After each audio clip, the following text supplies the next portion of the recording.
नमस्कार दोस्तों, आशा करता हूँ आप सब बहुत अच्छे हैं।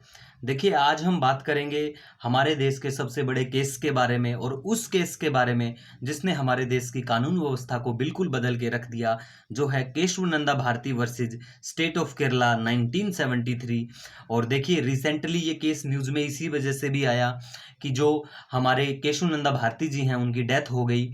और हम सभी एस्पेक्ट बात करेंगे, ये केशव भारती कौन थे, क्या इनका केस था और फिर इसका क्या रिजल्ट होता है और कैसे हमारी कानून व्यवस्था को बदल के रख दिया। तो लीजिए स्टार्ट करते हैं। देखिए, केशव नंदा भारती जो केस है 1973 केरला गवर्नमेंट के अगेंस्ट में होता है शुरुआत में, तो फिर ये सुप्रीम कोर्ट पहुंचता है। तो बिल्कुल हम बेसिक से बात करेंगे, लेकिन सबसे पहले बात करते हैं कि केशव नंदा भारती जो केस है, इसमें केशव नंदा भारती कौन है। तो देखिए, केशव नंदा भारती जो हैं, ये सीनियर हेड होते हैं। एक मठ है केरला में, तो उस मठ के सीनियर हेड होते हैं। और क्या होता है कि केरला की जो सरकार होती है, वो रिलीजियस जो प्रॉपर्टी है, धार्मिक जो प्रॉपर्टी है, जो किसान अंडर में जो प्रॉपर्टी आती है, उसको कंट्रोल करने के लिए एक कानून स्टेट रिफॉर्म्स एक्ट लेके आती है। प्रॉपर्टी रिफॉर्म स्टेट एक्ट लेके आती है।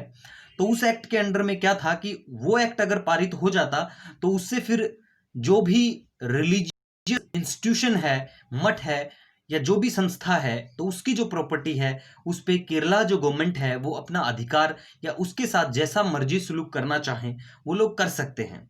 तो फिर क्या होता है कि जो इस पूरे केस के जो हीरो हैं वो निकल के आते हैं, नाना भाई पालकीवाला। आपने सुना होगा नाना भाई पालकीवाला के बारे में। तो नाना भाई जो पालकीवाला हैं वो आते हैं, और वो जो फिर जो हमारे केशव नंदा भारती जी हैं उनको बताते हैं, उनको कन्विंस करते हैं कि एक फाइल करेंगे, PIL public interest litigation file करेंगे अंडर आर्टिकल 26।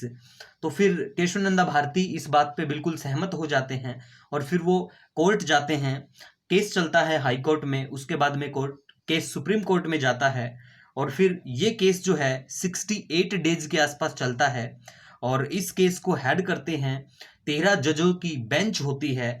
और फिर 7:6, मतलब 7 जो जज हैं वो तो इसके फेवर में होते हैं और 6 जो जज हैं वो अगेंस्ट में होते हैं।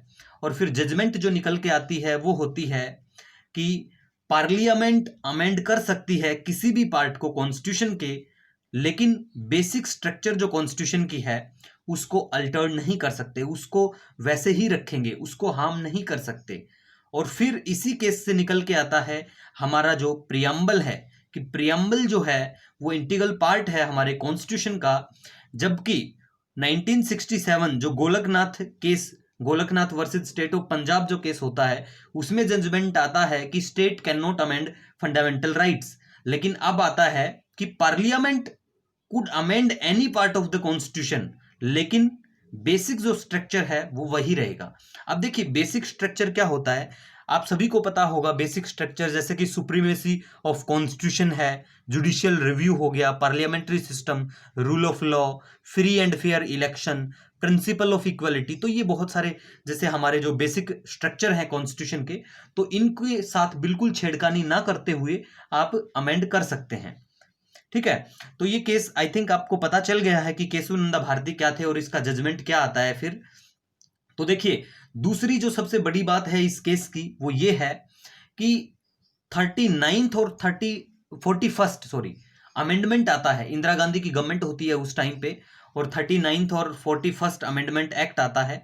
और उसमें ये होता है कि जो सरकार है, इंदिरा गांधी सरकार है, वो चाहती है कि जो प्रेसिडेंट का जो टाइम पीरियड होता है, प्रेसिडेंट का जो टाइम पीरियड है वो 6 महीने से अपॉइंटमेंट का 6 महीने से 1 साल तक का उसका पूरा टेन्योर रहे, और वो चेंज होता रहे, मतलब कि पावर अपने ही पास रहे, प्रधानमंत्री के पास पावर रहे।